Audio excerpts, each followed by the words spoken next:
E eu quero glorificar a Deus por todos os amigos, muitos ainda que estão para chegar.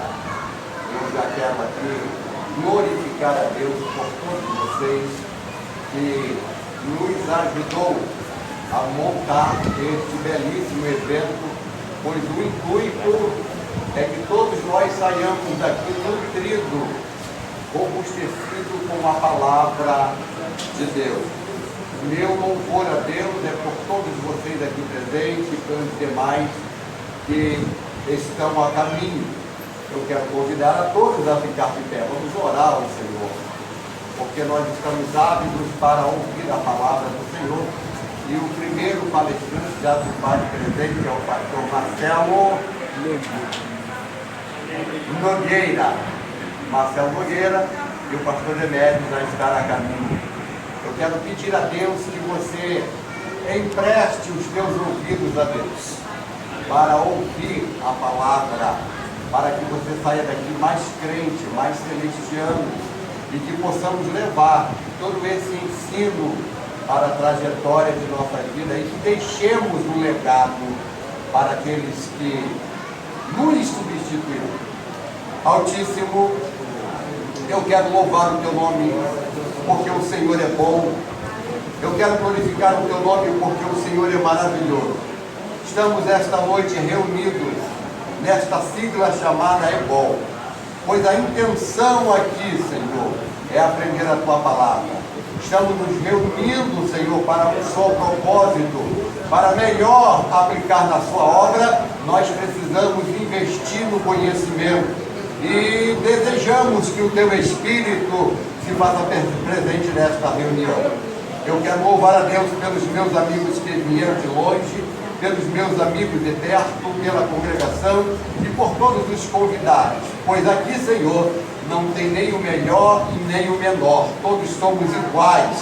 A diferença são ministérios, Senhor. Há muitos que o Senhor tem dado, também o Senhor o cobrará.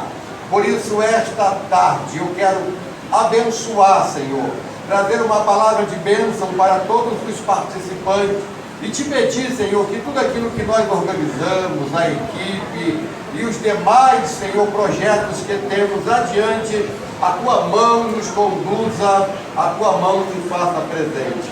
Nós damos em aberto este evento intitulado EBOL, mas o teu nome, Senhor, está na haste maior, porque é o Senhor que precisa ser glorificado.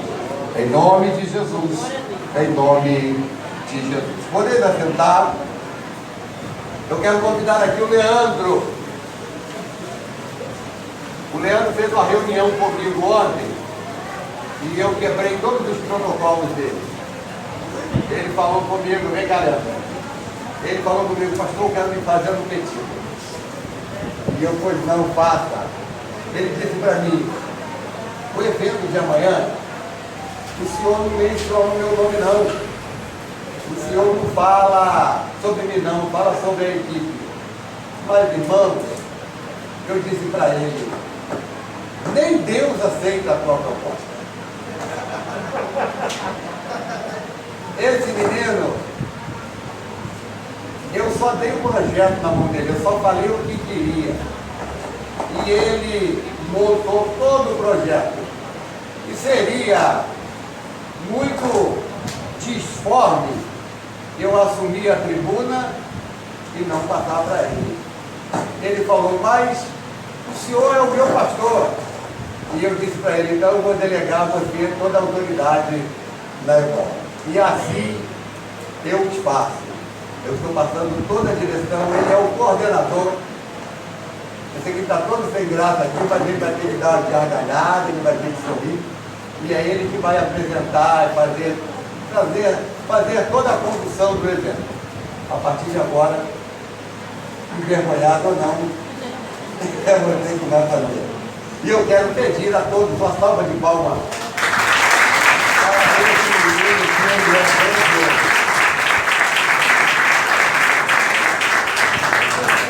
Graças a Deus. Eu quero comentar os irmãos para a paz do Senhor. Amém. Paz do Senhor, meus irmãos. Oh, glória. Estamos numa tarde abençoada como esta para aprender da palavra de Deus. Que movimento lindo. Eu tenho o prazer de dizer nessa tarde que tem toda uma equipe que nos ajudou muito, tá? Todos os irmãos aí que estão de branco aí trabalhou bastante para esse evento acontecer. Nós somos gratos por isso. Tem duas pessoas ilustres aqui hoje que me influenciou muito em fazer esse evento aqui. O pastor nos deu a ideia, eu já pensei tudo. Um é o pastor José Carlos de Alexandre. Fui muitas EBO realizada lá na matriz do pastor José Carlos de Alexandre. Pastor Marcelo Nogueira, que me deu aula, me ensinou muito. Então nós vamos louvar a Deus pela vida desses dois homens de Deus aqui, por esta equipe maravilhosa que tem nos abençoado. Amém, meus irmãos? Sem mais delongas, eu quero convidar aqui o Ministério de Louvor. Nós vamos ir para um louvor de abertura neste momento e logo depois nós vamos entrar com a primeira palestra com o pastor Marcelo Nogueira. Amém, meus irmãos? O Ministério de Louvor, por gentileza, vem para cá e você já fica aí adorando o Senhor Jesus em Espírito, que hoje é tarde do Senhor abençoar a nossa vida através da sua palavra. Então abra o seu coração, abra o teu entendimento, porque é a palavra que vai nos dar substância, a palavra que vai nos dar estrutura, a palavra que vai nos moldar para a gente estar pronto para entrar no céu. Amém, meus irmãos? Ministério de Louvor.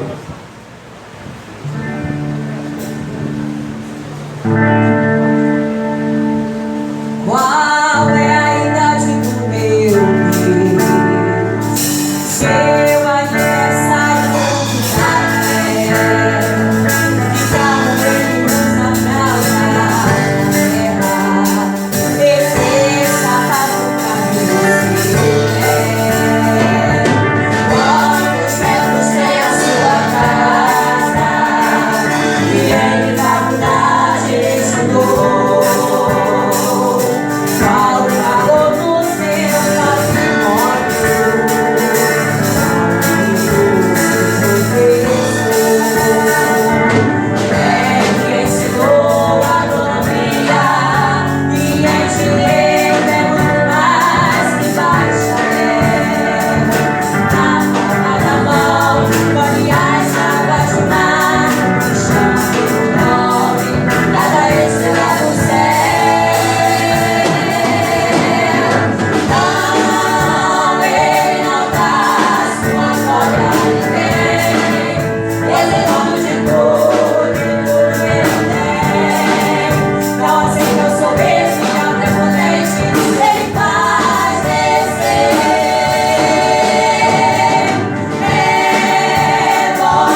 não for na mão o que ele faz, vai reclamar com ele.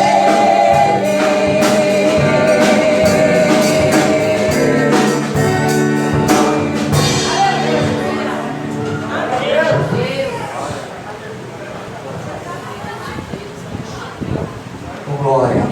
Vamos receber com palmas ao Senhor Jesus, pastor Marcelo Deus.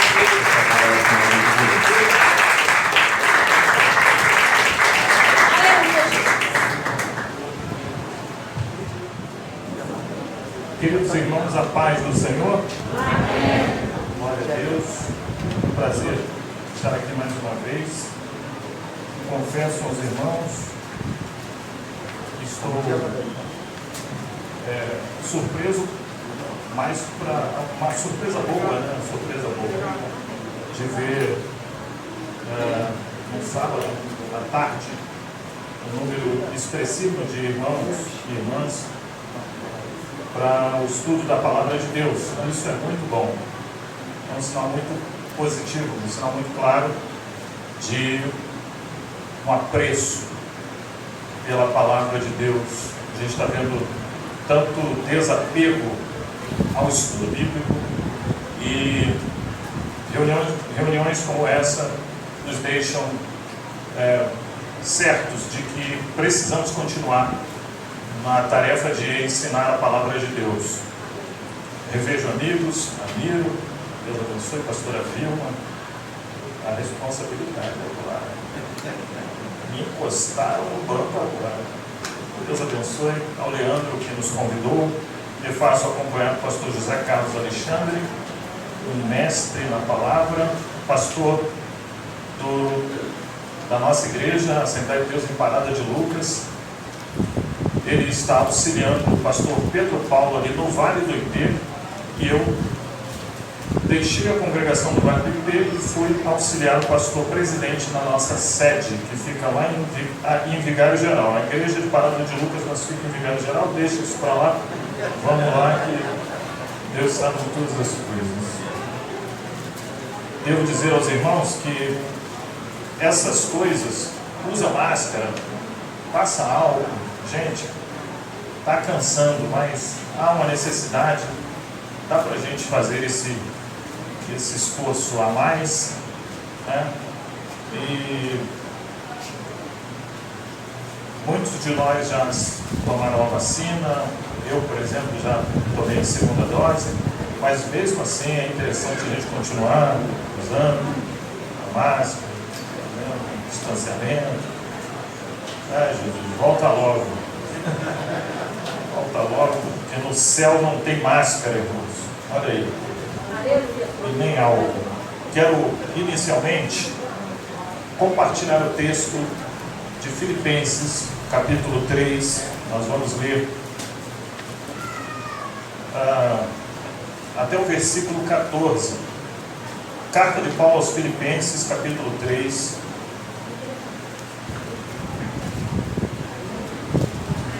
Versículos 1 a 14.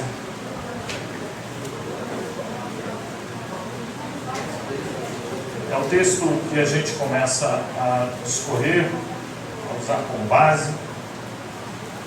Filipenses capítulo 3, a partir do verso 1, diz assim: Resta, irmãos meus, que vos regozijeis no Senhor. Não me aborreço de escrever-vos as mesmas coisas, e é segurança para vós. Guardai-vos dos cães, guardai-vos dos maus obreiros, guardai-vos da circuncisão, porque a circuncisão somos nós, que servimos a Deus no Espírito, e nos gloriamos em Jesus Cristo e não confiamos na carne. Ainda que também podia confiar na carne, se algum outro cuida que pode confiar na carne, ainda mais eu, circuncidado ao 8º dia, da linhagem de Israel, da tribo de Benjamim, hebreu de hebreus, segundo a lei fui fariseu, segundo o zelo perseguidor da igreja, segundo a justiça que há na lei, irrepreensível. Mas o que para mim era ganho, reputei-o perda por Cristo. E na verdade tenho também por perda todas as coisas pela excelência do conhecimento de Cristo Jesus, meu Senhor, pelo qual sofri a perda de todas estas coisas e as considero como esterco, para que possa ganhar a Cristo e seja achado nele, não tendo a minha justiça que vem da lei, mas a que vem pela fé em Cristo, a saber, a justiça que vem de Deus pela fé, para conhecê-lo e a virtude da sua ressurreição e a comunicação de suas aflições, sendo feito conforme a sua morte, para ver se de alguma maneira eu possa chegar à ressurreição dos mortos. Não que já tenha alcançado, que seja perfeito, mas prossigo para alcançar aquilo para o que fui também preso por Cristo Jesus. Irmãos, quanto a mim, não julgo que o haja alcançado, mas uma coisa faço, e é que, esquecendo-me das coisas que atrás ficam e avançando para as que estão diante de mim, prossigo para o alvo, pelo prêmio da soberana vocação de Deus em Cristo Jesus. Pai, muito obrigado por essa leitura, obrigado pela presença dos teus filhos. O nosso desejo é continuarmos ouvindo a tua voz, que seja, Senhor, esta EBOL, essa escola bíblica de obreiros e líderes, uma ferramenta para ajudar na vida dos teus filhos, no ministério, na família, na igreja, no trabalho, na sociedade de um modo geral. Nos cubra, Senhor, com o teu sangue, em que o teu nome seja glorificado, no nome de Jesus. Amém e amém. Pois bem, queridos irmãos, eu gostaria de discorrer sobre o tema maturidade espiritual, um sinal aliado ao crescimento saudável da igreja. A pretensão que tenho nessa tarde é mostrar para os senhores que a maturidade espiritual é um sinal. E sinal é algo que se percebe. O nome é muito subjetivo. Sinal, um signo, um significado.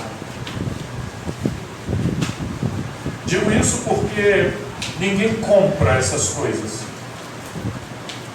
Há uma necessidade de se perceber se alguns ambientes são saudáveis, maduros e se fazem bem ou não devotarmos os nossos filhos, os nossos jovens, para serem ensinados em alguns ambientes.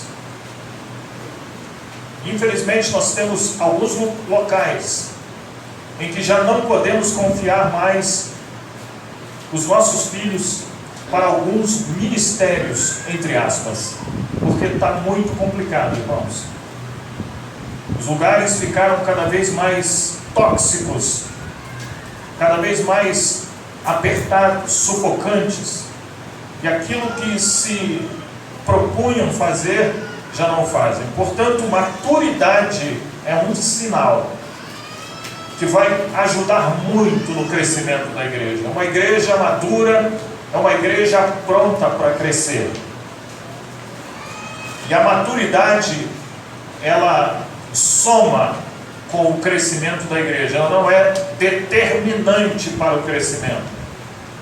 Porque, sinceramente, irmãos, crescer, qualquer planta cresce. Qualquer uma cresce, não é, meu pastor? Mas resta saber se aquele crescimento é no tempo certo, se é um crescimento responsável, se aquele crescimento terá condições de responder ao investimento daquela plantação, daquela semeadura. Portanto, eu vejo igrejas hoje como grandes lavouras de Deus, onde sementes são plantadas. Em alguns lugares, semente tem outro significado. Mas a Bíblia diz que semente é a palavra de Deus. É assim na parábola do semeador. Eis que o semeador saiu a semear, e a semente é a palavra de Deus. É a Bíblia quem diz. Em outros lugares a semente é dinheiro. Complicado, né? Então, eu vejo a igrejas locais como grandes lavouras, onde a semente é plantada. Queridos, só não cresce quem não quer. Olha o que a igreja está fazendo hoje, neste sábado. Olha, promoção de crescimento. Promover um encontro como esse é cooperar com aquilo que muitas vezes a gente reclama. A igreja não tem uma programação diferente, a igreja não tem. Hoje você pode sentar para ouvir uma boa palavra, uma boa porção da parte de Deus. Queridos, eu começo dizendo o seguinte, em termos de maturidade, e aí vamos à introdução. Se você está aí, fique tranquilo, eu só vou trabalhar em cima da apostila, tá bom? E aí eu começo dizendo que não é errado para um novo crente ser imaturo. Um novo convertido, ele vai fazer coisas de novo convertido. Quando a gente é novo convertido, a gente quer fazer coisas de quem nós nos espelhamos. Por isso que muitas pessoas têm saudade de quando é novo convertido, porque orava mais, lia mais, ouvia mais louvores, se dedicava mais, porque nós estamos correspondendo a quem nós nos espelhamos. Às vezes homens e mulheres de Deus, em que nutrimos uma admiração. Quem é que nunca começou a vida cristã copiando pessoas? Outro dia eu estava ouvindo uma gravação antiga do Álvaro Tito, e aí eu falava, gente, eu pensei que era o Osés de Paulo, que ele cantava igual. E também estava ouvindo uma canção antiga da Bruna Carla, e eu pensei que era Cassiane. A gente sempre que começa está copiando alguém, porque nós nos espelhamos em coisas boas, e assim vale a pena. Então um novo convertido ser imaturo não é errado, assim como não é errado para uma criança ser infantil. Agora, a infantilidade só é irritante num adulto. Um adulto infantil é complicado. Quando uma criança de 4 anos veste uma capa ou uma cueca por cima da calça, isso aí é interessante, é lindo, né? Fofo. Ai, que coisa fofa. Mas agora quando um adulto faz isso, aí é complicado. Aí é outra coisa. Então, maturidade, vamos a um conceito de maturidade. Um conceito. Estado e condição de estatura, forma, função e organismo. No estágio adulto, é uma condição para um estágio adulto, condição de plenitude em arte, saber e habilidade adquirida, termo último de desenvolvimento. Isso é maturidade. Um grupo maduro, uma pessoa madura, uma igreja madura, estão num termo último de desenvolvimento. É o último estágio do desenvolvimento, é a maturidade. Agora vocês estão maduros e não há a necessidade de vos ensinar. Jesus falou isso para os seus discípulos. Vocês não têm mais a necessidade. Mas eu vou enviar a vocês um outro Consolador. Interessante é a palavra um outro Consolador. Outro.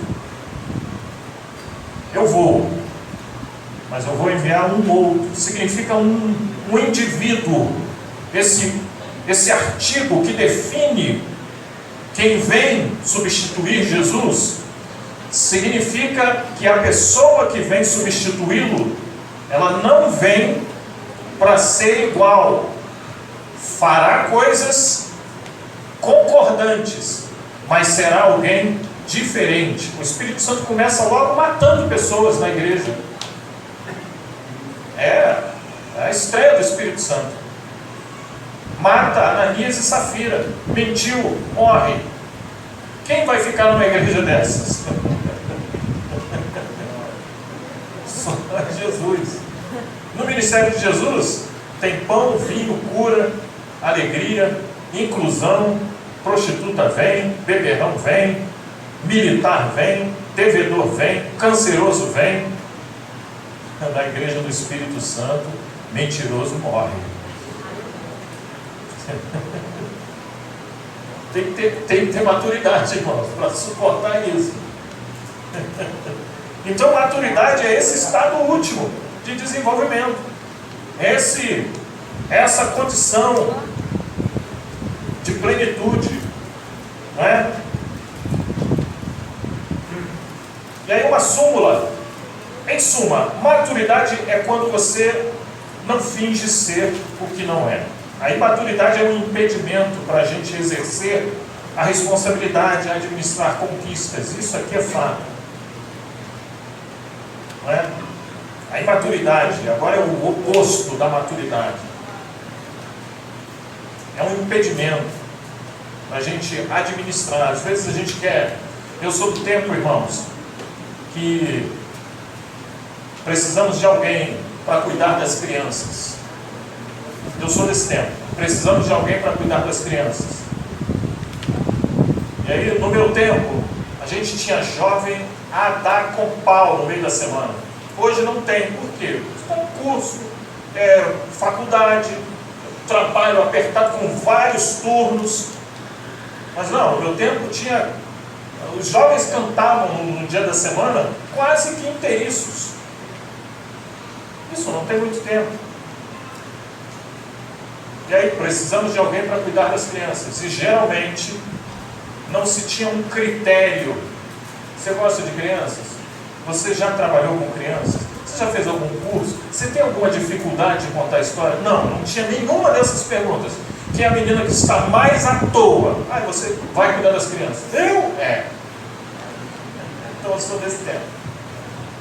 Tem gente se identificando aí, mas está tranquilo. Então a imaturidade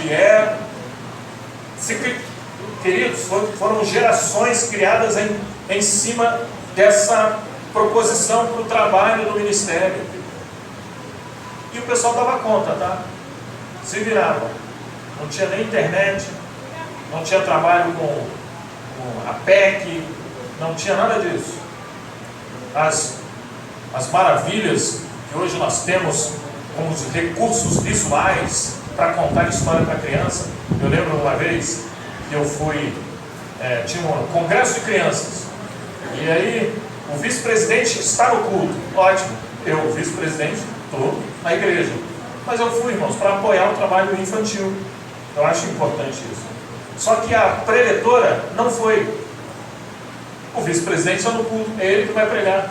Irmãos, calma. E o tema era... que eu não esqueço, fiquei tão traumatizado que eu não esqueço. O menino que ouviu a voz de Deus, Samuel. Irmãos, eu fiz uma exegese de Samuel. Para quê, irmãos? Um monte de criança. Começou um puxar a orelha do outro, correr, levantar, dormir. E eu já fiquei nervoso, não sabia o que fazer. Se entregasse o microfone, ficava feio. Aí, irmãos, eu não vou nem contar o final da história, porque foi triste. Faltou maturidade em todo mundo, em mim, na pessoa que estava dirigindo o trabalho. Mas é só para vocês terem uma ideia de não passa para o pastor de vocês no culto das crianças, pelo amor de Deus. O pastor vai dar doutrina, vai ensinar a escola dominical. Para a criança é uma outra questão, requer outros recursos que geralmente o obreiro não tem. É difícil encontrar um obreiro que pregue para crianças. Então, queridos, a imaturidade ela é um fator que retarda conquistas pessoais e da igreja. Quantos de nós já não se recorda de oportunidades que poderíamos ter tido, não abraçamos, porque não tivemos maturidade suficiente para entender que aquilo seria bom para nós. Então, a imaturidade, a falta de alguém para dizer para você, filho, isso aqui é bom, isso aqui vai ser bom para a tua vida.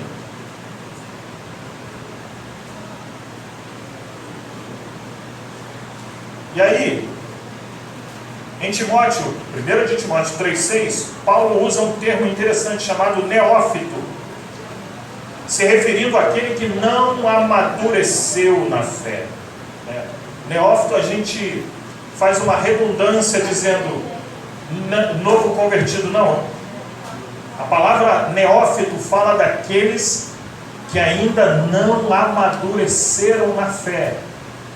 Porque um neófito pode ser alguém de 80 anos ou uma pessoa de 15 ou 9 anos. Não houve maturidade ainda para aquela pessoa. E aí o apóstolo, ele adverte a igreja de que a igreja não poderia reconhecer um líder, um pastor, um obreiro neófito, porque isso poderia causar muitos prejuízos. Vejam em 1 de Timóteo 3,6 o perigo da imaturidade. Filipenses 3, que foi o texto que nós lemos, nós temos algumas palavras que nos esclarecem os benefícios da maturidade. A maturidade espiritual significa viver um modelo de fé e conduta. As palavras do versículo 17, por exemplo, Paulo diz assim: irmãos, sigam unidos o meu exemplo e observem os que vivem de acordo com o padrão que lhes apresentamos. E sinceramente, irmãos, hoje em dia faltam-nos referências, porque muitos de nós fugimos dessa responsabilidade. Você é referência, querendo ou não, querido. O crente é uma referência de boca aberta ou fechada. Porque se você estiver de boca fechada, esse cara é crente, mas pelo amor de Deus, nunca fez uma oração aqui na empresa. Esse cara é crente, mas só misericórdia. A gente não pode contar com ele para nada. Eu trabalhei num lugar que eu falava, eu tinha alguns que eu sabia que era crente, mas alguns eram 007. E aí, uma vez eu combinei com um irmão, ele empolgado, né, porque ele queria fazer uma reunião de oração, ele disse assim: rapaz, não está difícil saber quem é crente aqui, né? Eu falei: vamos fazer o seguinte, vamos fazer um bolão da Mega Sena. Aí ele falou: como? Vamos fazer um bolão. Aí, se o cara for crente, ele vai dizer que não vai participar do bolão porque ele é crente. Beleza, e fizemos o bolão. Mas a gente continuou sem saber, porque os caras não falaram.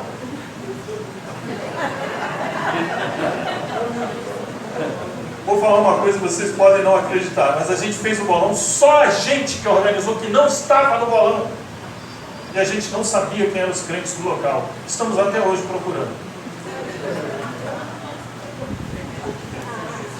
Ai, meu Deus. Pode ser uma coisa simples, mas, queridos irmãos, esse negócio de ação entre amigos. Anos 80 e 90, pastor, não tinha ação entre amigos. O nome disso era rifa. Não pode, na igreja não pode. Não, isso aqui é para comprar um microfone novo da igreja. Não pode, irmão. A gente fala: o dinheiro vai vir. Deus vai enviar. Esse negócio de vender, nada disso. E pior que na escola a gente vendia, né? Tinha na época da Páscoa, aí tinha quem vendesse mais, aí ganhava lá o ovo da Páscoa, sei lá, chocolate. Mas na igreja não pode. E aí, em jogo de loteria, aí que não podia mesmo. Hoje está meio complicado, mas vamos continuar aqui. Hoje é melhor perguntar: você é crente ou não é? Tá? Então, antes de qualquer coisa, a maturidade nos faz reconhecer que somos irmãos. e somos preciosos na família de Deus. Ser maduro significa ser exemplo para os demais na prática de um padrão de fé e conduta. Maturidade nos leva a abraçar um modelo de fé e de conduta na vida. Esse modelo é baseado nos princípios das Escrituras. Então, pelo capítulo, a gente entende, isso é uma chamada de Paulo no versículo 17. Seja também meus imitadores. Hoje em dia, falta maturidade para bater no peito e dizer: meu irmão, pisa onde eu piso. Pastor, eu queria saber o que eu posso. Sempre tinha isso, né? Eu lembro que quando eu fui chamado para o batismo nas águas, aí me ocorreu essa pergunta. Eu perguntei ao engraçado que eu fui passar pelas águas, mas eu já dava aula na escola dominical. E aí eu fui perguntar ao pastor da igreja, o dirigente: pastor, eu vou passar pelas águas, mas o senhor não acha que o senhor tinha que conversar comigo sobre o que eu posso ou não fazer? Ele olhou para mim: rapaz, você já dá até aula na escola dominical.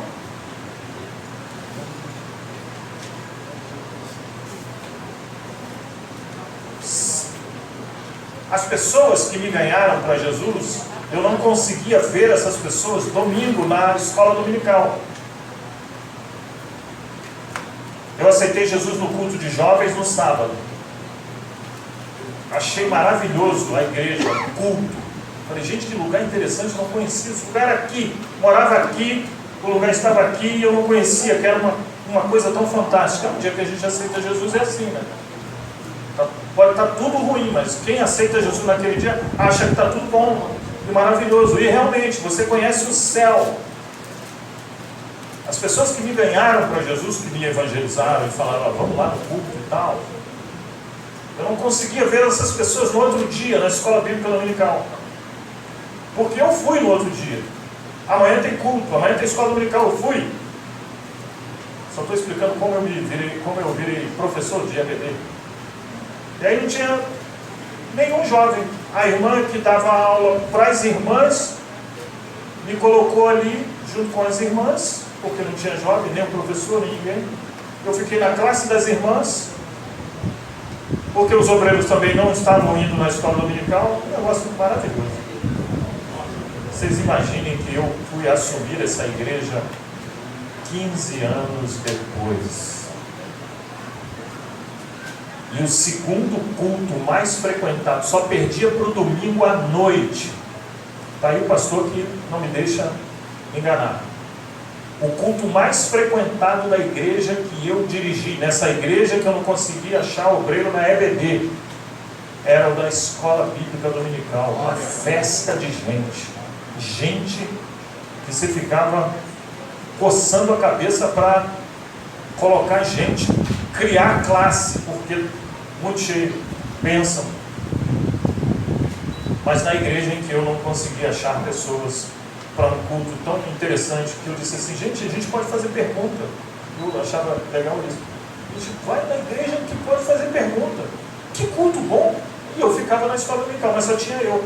Aí o pastor foi vendo que aí vinha outros jovens, aí ele falou: rapaz, você consegue explicar o que você está lendo aí? Consigo.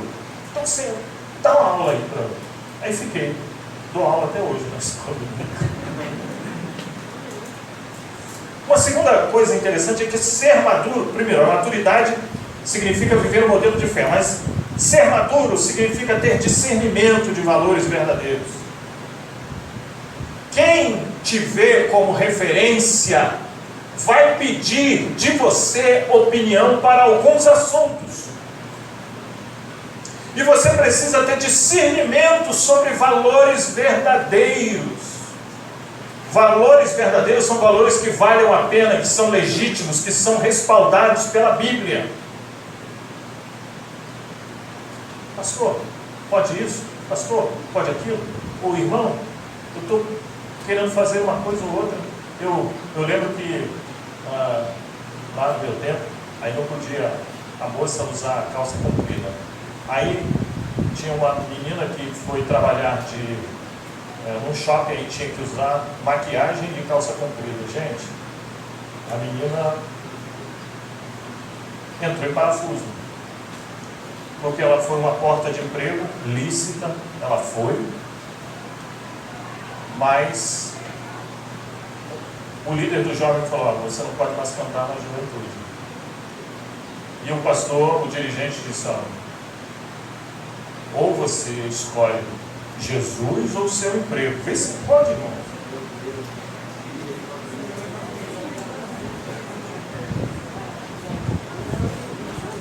E ainda pediu uma votação. Quem votou a favor da decisão do pastor? Esse que está falando aqui. Eu votei a favor. Eu falei: não está certo. Primeiro, a igreja, a doutrina. Depois, as demais coisas. Então, ser maduro espiritualmente significa ter discernimento de valores verdadeiros. A maturidade espiritual é importante na vida pessoal do crente, porque lhe dará condições de discorrer sobre assuntos complicados. Hoje nós estamos sobre a égide de um tempo em que as pessoas estão buscando acolhimento, porque já sofreram em inúmeros outros lugares. Só que em alguns lugares não há respaldo. Eu não posso continuar com você aqui. Eu lembro que nós ganhamos uma pessoa para Jesus, e essa pessoa morava na Penha, lá na Penha, lá no Rio de Janeiro, e se envolveu com drogas e foi para lá. Viciada, uma mulher viciada, com uma criança recém-nascida. O pai, ela nem sabia quem era, e a gente alcançou essa pessoa, e aí levamos para a igreja. Uma pessoa que ainda tinha vício, com crise de abstinência, com uma criança recém-nascida, precisando de inúmeros outros cuidados, e eu só dava a oração. É bom a oração? É, irmãos. Eu era um novo convertido, a gente só dá o que tem. Eu não tinha maturidade para entender que aquela mulher precisava de cuidados. Estou contando isso para vergonha minha, porque sabe o que aconteceu? Ela até ficou na igreja, mas chegou num tempo da vida dela de abstinência, de erros e acertos. Ela deu a criança.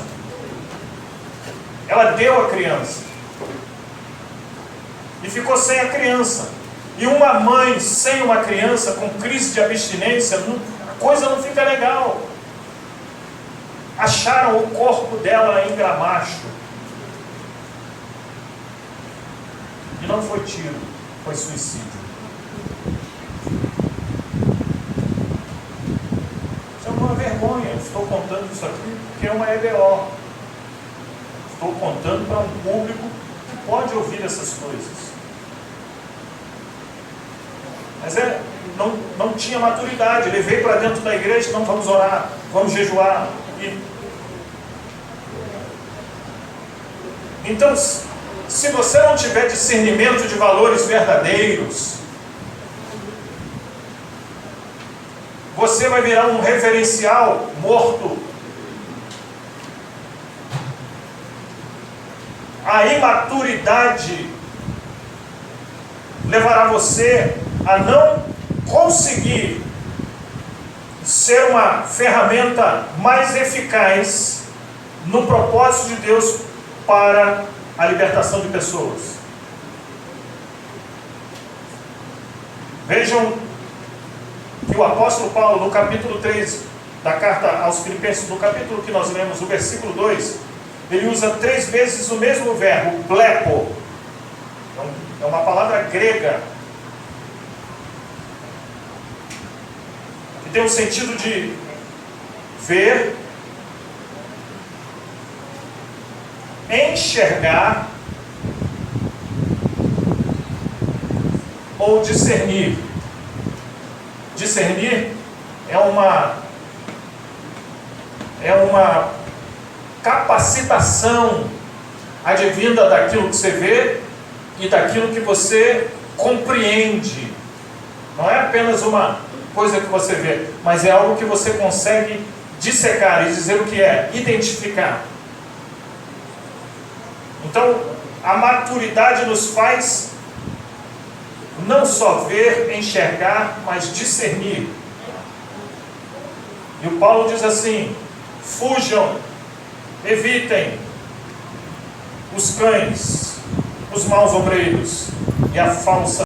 A igreja do tempo de Paulo tinha alguns problemas.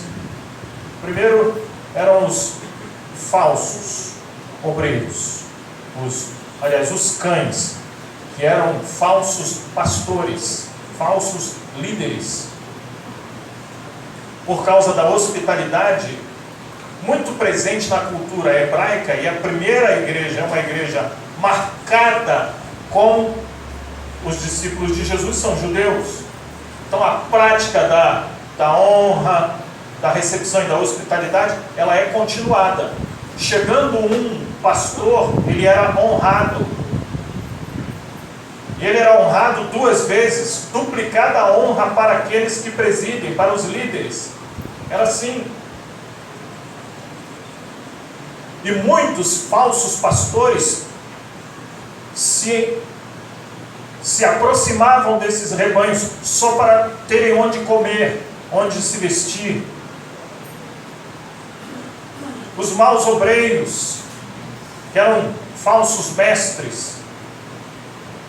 E também a falsa circuncisão, que era um penhor de discriminação na igreja. Você é crente? Sou. Você é circuncidado? Não. Então senta ali. Circuncidado aqui. Tem a igreja de um amigo meu. Hoje são poucos os lugares que são assim. A igreja promovia alguns encontros que prometiam acelerar a capacidade ministerial, os dons espirituais da pessoa. Então você participava do encontro na sexta-feira, voltava domingo, voltava explodindo, equivalia a 10 anos de escola bíblica dominical, equivalia a uma pós-graduação em teologia. A promessa era essa. Só que esses encontros eram pagos, né? Porque tem um sítio, tem a locomoção, e são muito caros. A maioria de quem participava eram pessoas imaturas, que pagavam 500, 600, 700 reais. E aí o que se fazia na igreja, aqueles que participavam desses eventos, eles começavam a alçar os cargos na igreja. E tinham proeminência, ensinavam, tocavam, enfim. E aqueles que não tinham ficavam relegados a serem meramente figuras decorativas de banco da igreja. Enfim, na igreja primitiva, a circuncisão era um penhor que aqueles que já tinham se sobrepunham aos que não tinham. Constrangeram Paulo a circuncidar Timóteo por conta da sua filiação judaica. O pai de Timóteo era grego e a sua mãe era judia. E Paulo teve que circuncidar só para provar que Timóteo não era um qualquer. Então vejam, a igreja primitiva que a gente tanto exalta, havia alguns problemas, e um deles era o seguinte: você aceitou a Jesus? Ótimo, seja bem-vindo. Hoje a gente só precisa disso. Mas você guarda a lei de Moisés? Não, então você precisa guardar. Pode, carne sufocada, ídolo, não pode, nada disso. Prostituição, não que possa, irmãos, não que possa, mas definitivamente quem está em Cristo, nova criatura é assim. As coisas velhas se passaram. Aí você aceitava Jesus, tinha que aceitar a lei de Moisés, e na lei de Moisés tinha a circuncisão, tinha que guardar sábado, a circuncisão, só a graça de Deus. Que me perdoem os irmãos que eu amo de paixão, muitos irmãos adventistas, né? Sabatistas, né? São ótimas pessoas, têm uma vida sensacional. Dificilmente você vai ver escândalos aí na Adventista, guerra de ecos na Adventista. Pastor, Adventista não conhece, os caras não tem nem nome. Qual é o famoso da Adventista? Não tem. São gente boa, mas eu já trabalhei com muitos adventistas. E uma das coisas que eu falava com eles era o seguinte: meu camarada, por que vocês não trabalham no sábado? Não trabalhamos no sábado. Aí deu aquela explicação. Eu falo, tá, vamos resumir. Se eu trabalhar no sábado, eu vou para o céu. Aí, não, veja bem que isso e tal, não sei o que. Não, resume. Tem que guardar o sábado. Eu vou trabalhar, vou ganhar dinheiro no sábado. Vou para o inferno ou vou para o céu? Eu, não, aí você não vai para o céu. Caramba, então se eu quebrar o sábado, eu vou para o inferno. Aí ele falou, infelizmente. Então, tá. Uma tristeza, né? Eu falei, e eu posso colocar outro para ir no meu lugar, para o inferno? Ele, não, você tem que ter amor ao próximo. Eu falei, como é que tu quer trocar de serviço comigo? A discussão parou ali. Ele hoje é assembleano. Mas eu parei de fazer isso, porque senão eu fazia muito a igreja. Mas são gente fina, eu gosto muito disso. É simples, irmão. É simples. Eu posso mandar outro, mas eu não vou. É lógico, né? Eu acho que tudo me chama mais. A maturidade é fundamental para a gente reconhecer e resistir certas situações como essas. Falsos obreiros, falsos pastores, o penhor da tradição, aquele tradicionalismo que a igreja tem, aqui nesse sacrossanto lugar, nesse púlpito abençoado, mulher não pode subir. Mas o cinegrafista com o anel de Ogum pode, né? O cara está filmando, contratou uma equipe de filmagem, ele vai subir. E sinceramente hoje, com perdão da palavra, nós está gravando, não dá nem para saber se é ele ou ela, ou ele. Não dá para saber, hoje está complicado. E os pastores futuros, se preparem. Se de repente está chegando aquela irmã abençoada, vestidão e tal, lá. Aquela irmã. Você não vai fazer um teste rigoroso. Você não vai tirar a máscara para ver quem é, né? A máscara, você sabe onde é a máscara, né?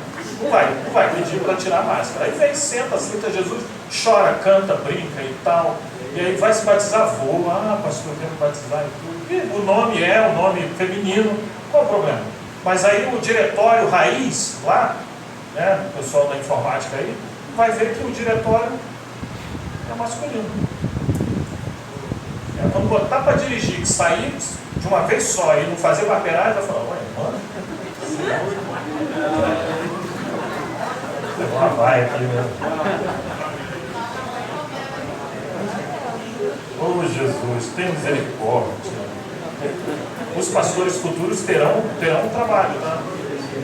Terão um trabalho, porque pode mudar a estética, pode mudar o RG, mas o DNA, conteúdo,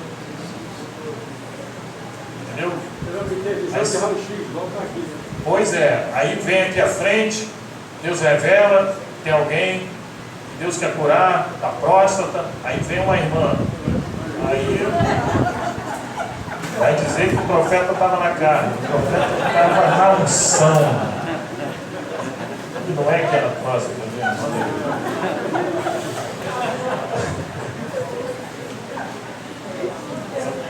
Lembra, tem dos tempos,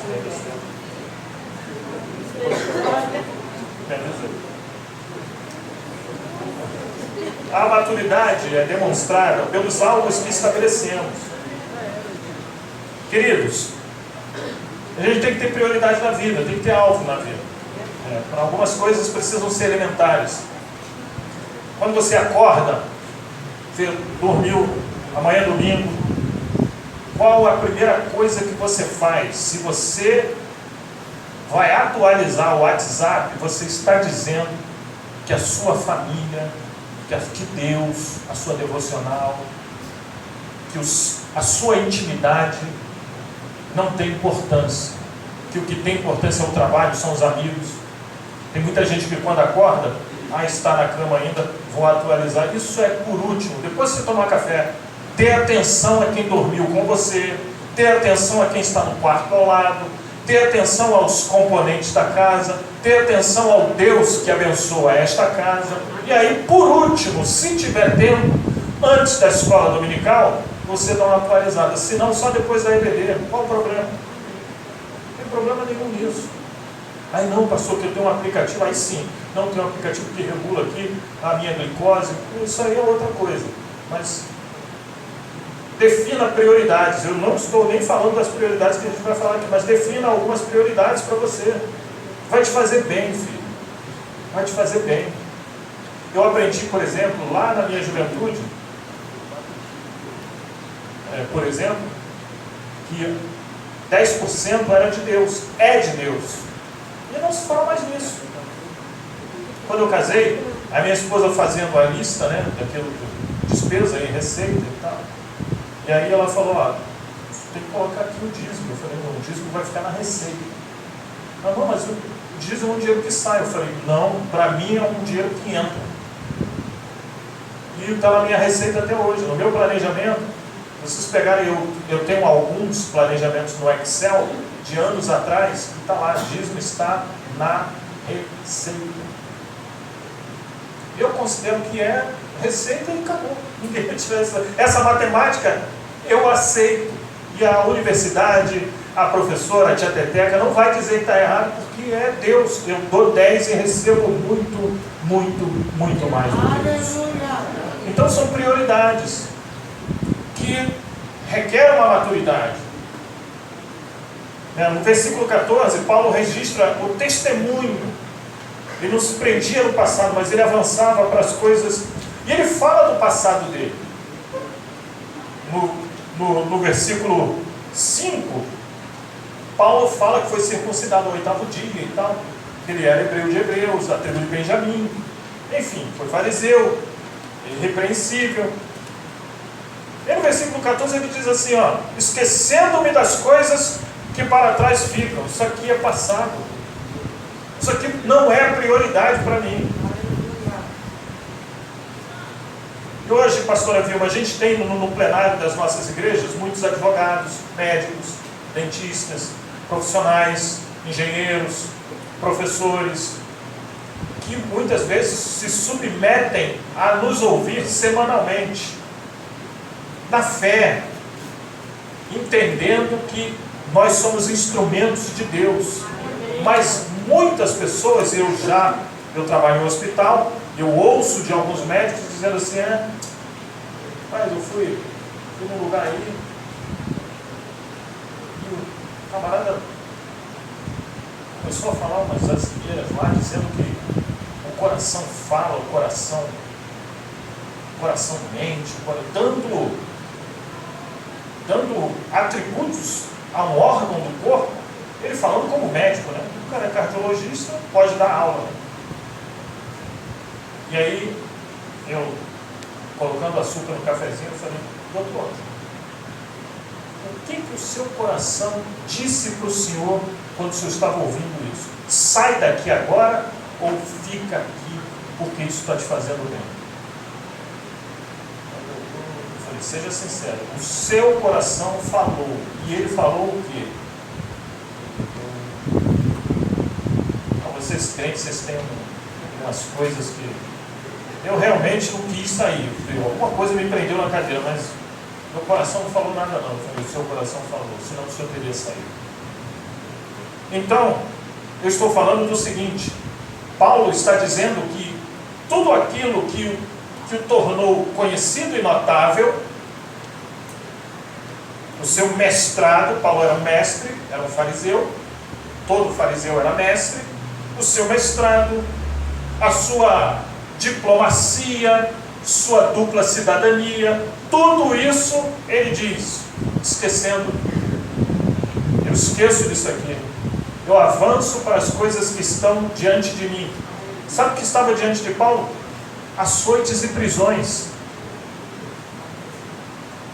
Não dá para explicar, irmãos, alguém que quer deixar para trás uma vida acadêmica, uma vida militar, uma dupla cidadania que lhe dava acesso ao reino, ao Império Romano, e ele puxar para ele açoites e prisões injustas.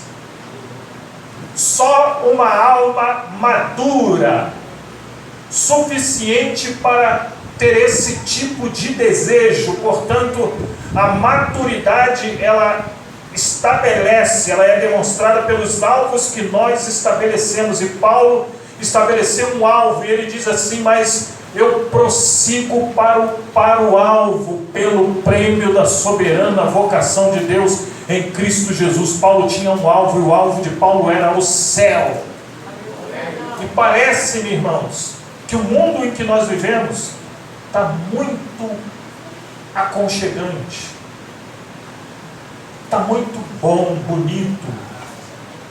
Parece as campinas de Sodoma, bonitas de se ver de longe, mas vil para se morar. E o que acontece? A gente gosta disso aqui, a gente gosta desse mundo. E aí vem a Covid, que a gente acha que foi o chinês que está matando todo mundo e essa coisa toda. Em tudo que está acontecendo, a gente consegue ver a mão de Deus. Só vai quem Ele quer, só fica quem Ele permite.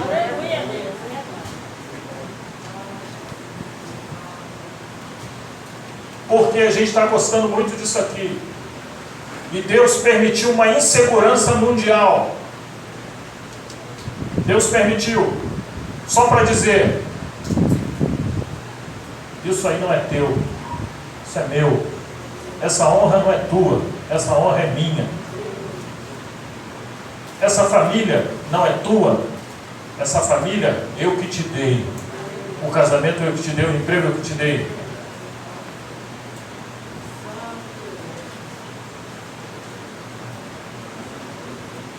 Eu fiquei imaginando que teve um grande bispo, que pegou Covid, e um profeta se levantou e disse: isso era um sinal que ele estava dando para a igreja voltar à prática da oração. E disse: vocês vão me buscar durante 7 dias, orações 24 horas ininterruptas. O seu profeta falando. O pastor estava internado de Covid. No 3º dia de oração, o pastor morreu.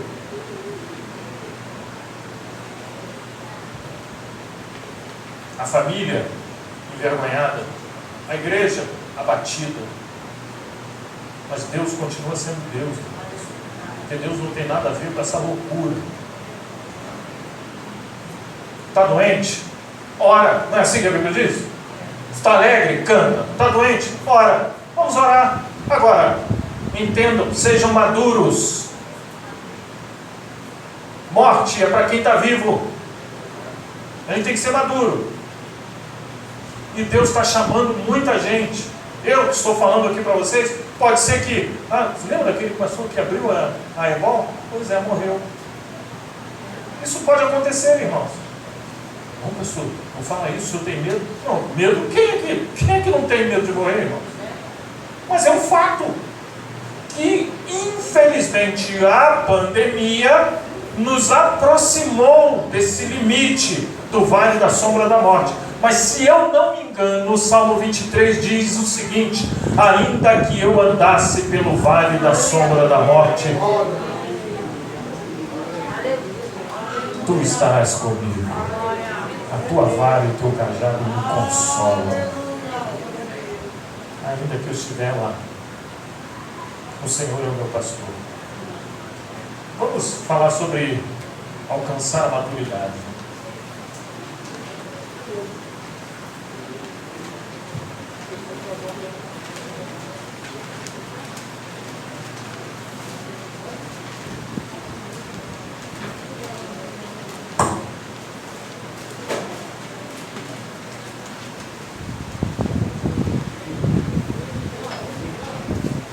favor, se alguém tiver alguma pergunta daquilo que a gente começou a discorrer, se você quiser se pronunciar, fique à vontade. Tá bom?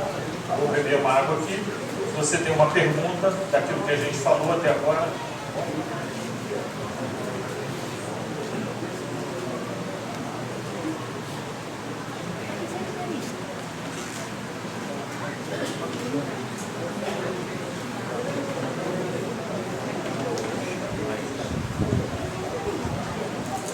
podemos prosseguir?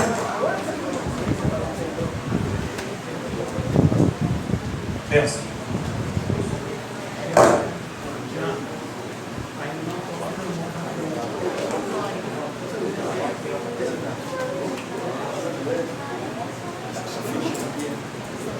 Queridos, um sinal. Sim. Tem alguém pensando aqui, uma coisa para o senhor. Na sua opinião, a quem que não se pode atribuir a falta de maturidade, vou dizer, nem da igreja, mas de muitos líderes, vai dar para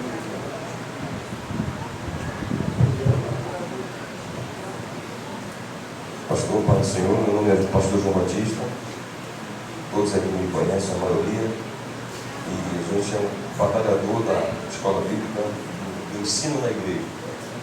A quem, na sua opinião, a quem isso atribui a falta de maturidade, principalmente de pessoas que, às vezes, conforme o senhor disse, ensina, mas não tem condição de ensinar. Está à frente de algo, mas não tem condição. E a igreja vai nessa vibe, né? E a gente vê a igreja muito mais morta do que viva, do ponto de vista espiritual. Às vezes estão bem de forma financeira, estão bem de saúde, mas em relação à vida espiritual, é uma vida morta. Não sei se é o tempo, não sei se é falta também de, às vezes, a igreja investir em mais eventos iguais a esse, que acredito que vai ser muito mais, né, pastor? Eu tenho certeza que vai ser. Então, eu em particular, eu me preocupo. Então, eu gostaria de saber do senhor, que é até de outro ministério, o senhor falar com a gente. Entendo. Pastor João.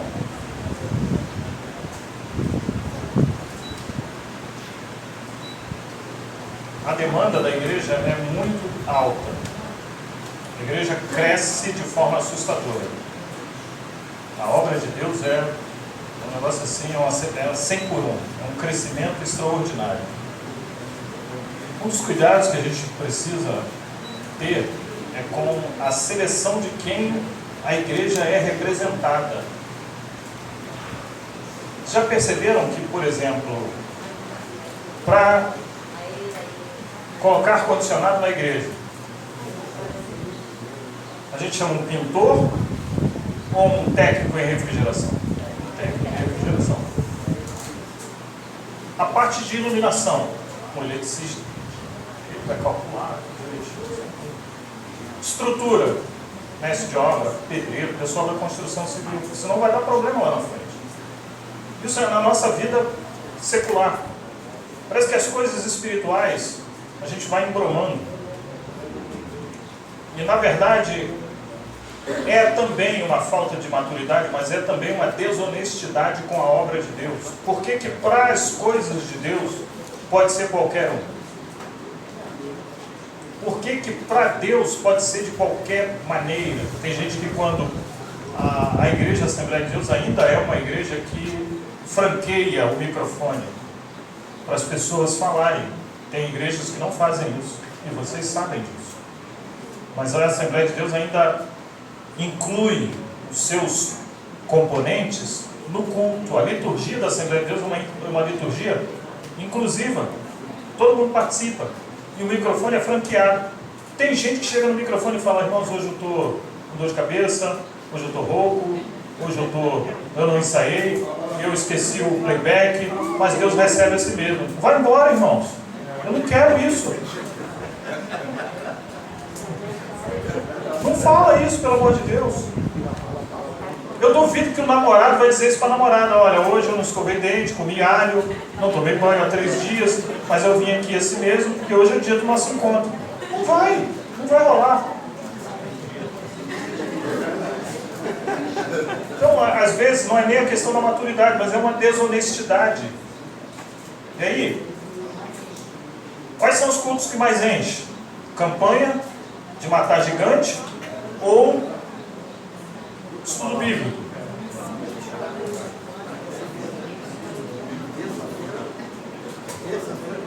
Esse mês que passou, foi recolhido à eternidade um dos maiores propagadores da oração, que é David Yanshu. O nome dele inicial era Paul Yanshu, mas ele disse que teve uma revelação, Deus mudou o nome dele. Amém, Deus abençoe. Ele tem ótimos livros, mas um livro em especial, um livro, eu tenho assim, um cuidado tremendo de dizer: você pode ler ou não esse livro, que é o livro A Quarta Dimensão, um livro lá dos anos 90, que é um livro com uma experiência, vejam bem, com uma experiência verdadeira. A experiência é verdadeira, mas a transformação dessa experiência em doutrina é complicada. Então, depois desse livro, eu mesmo, quando li esse livro, eu li esse livro 4 vezes. Aí a primeira vez que eu li esse livro, gente, eu já nem lia mais a Bíblia, pra vocês terem uma ideia. Eu me achei assim um crente de primeiro nível quando li o livro A Quarta Dimensão, que é um livro pequeno. Deve ter umas 100, menos de 100 páginas, bem pequeno, tranquilo. Você lê no engarrafamento. E aí esse livro nos ensinou algumas coisas boas e ruins. Boas. Seu objetivo na oração. Ele conta na oração que Deus não o atendia porque ele era muito... ele ficava divagando nos pedidos. Ele não era específico. Senhor, me abençoa, mas em quê? Como se Deus fosse um débil mental. Ele nos conhece. A Bíblia diz que antes que saia uma palavra da nossa boca, ele já sabe. Mas nesse livro ele diz que Deus falou com ele, dizendo: você tem que ser específico, o que você quer? Aí ele especificou que queria uma bicicleta, uma cadeira, uma escrivaninha, tal, coisa assim. Aí a Bíblia diz que Deus abençoou. A experiência é legítima. Não estou dizendo que ele é um mentiroso. A experiência é legítima. E esse tipo de oração é uma oração que acaba também limpando a nossa religiosidade. Irmãos, tem gente que para falar com Deus é assim, parece aqueles ministros do Supremo. Vai falar com Deus, é Supremo, Deus da eternidade, da galáxia, dos planetas de Júpiter, de Marte, de Saturno, Deus que criou. Ele fala tudo sobre Deus, só não fala nada sobre a oração. Ele não conversa. Oração é conversa. Você imagina teu filho chegar para você: meu genitor, homem do qual foi nascido. Já viu aquelas histórias que as pessoas contam? Nascido em tanto na cidade de tal, a tal hora, no hospital tal. Isso é religiosidade, irmão. E Deus fica só olhando assim: eu já sei o que tu vai pedir. É por isso que a Bíblia diz que ele já sabe o que a gente vai pedir. Eu já sei o que tu vai pedir. Rolando lero. Claro, mestre. Né? Tem uma oração nossa que é assim. Então, o livro do Paul Yanshu, nesse quesito, ótimo, que ele limpa esse manto de religiosidade das nossas orações. A gente chama Deus de tudo, só não quer obedecer Ele. Porque quando Ele dá aquilo que a gente pede, ó, tchau. Supremo das galáxias, tchau. Tem um hambúrguer me esperando ali fora, com os amigos. Então é isso, acabou. Então eu não creio que seja tanta falta de maturidade, que tem vários fatores. O que se investe na igreja, o que se propaga na igreja. Um novo convertido que chega hoje na igreja, hoje, numa EBO, aceita Jesus numa EBO, nós já tivemos muitas conversões em EBO. O que fica marcado na mente dele? Gente, esse é o culto que eu quero. Eu morei 5 anos em Mato Grosso do Sul, gente. O que eu lembro do Mato Grosso do Sul são os grandes congressos com orquestra. Época que a igreja tinha orquestra, aquelas coisas todas, isso lá nos anos 90. Gente, aí você fazia aqueles grandes congressos, e aí vinham uns pregadores que eu nem lembro o nome. Se vocês me perguntarem o nome de algum famoso pregador, assim, o pregador mais famoso que pregou lá da minha época, Gilmar Santos, eu nem sei se os irmãos conhecem, que foi, gente, eu nunca vi Deus curar tanta gente como aquela noite, vou te falar. Apareceu remédio em tudo quanto é lugar. Ele falou, traz o remédio aqui, aí ele trouxe. Deus está dizendo que você tem mais remédio aí, traz mais remédio. Uma pessoa na igreja com 20 caixas de remédio, tomando 20 remédios, com vergonha, eventualmente. Um plenário que tinha mais ou menos pessoas sentadas, 3.500 pessoas. Aí tinha mais gente em pé, né? Tinha mais gente em pé. Mas 3.500 pessoas sentadas, e o tempo estava cheio, e Deus fazendo esse tipo de coisa. Então, o que se promove na igreja?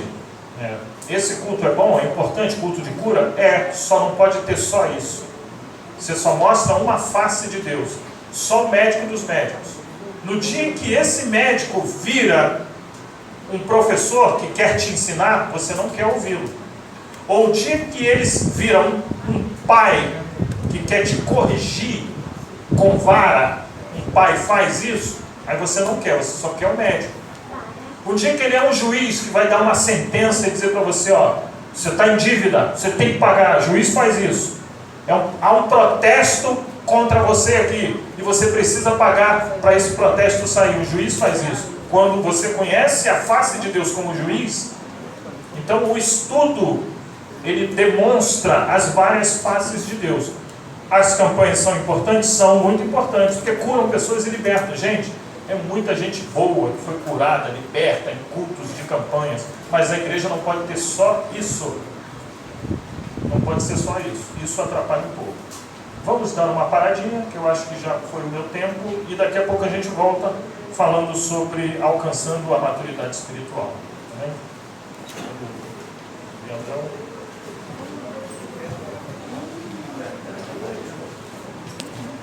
Vamos aplaudir ao Senhor pela vida do nosso Senhor.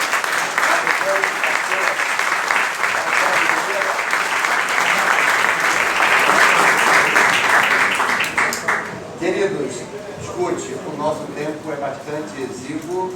Nós agora vamos para o coffee break e nós temos britanicamente 15 minutos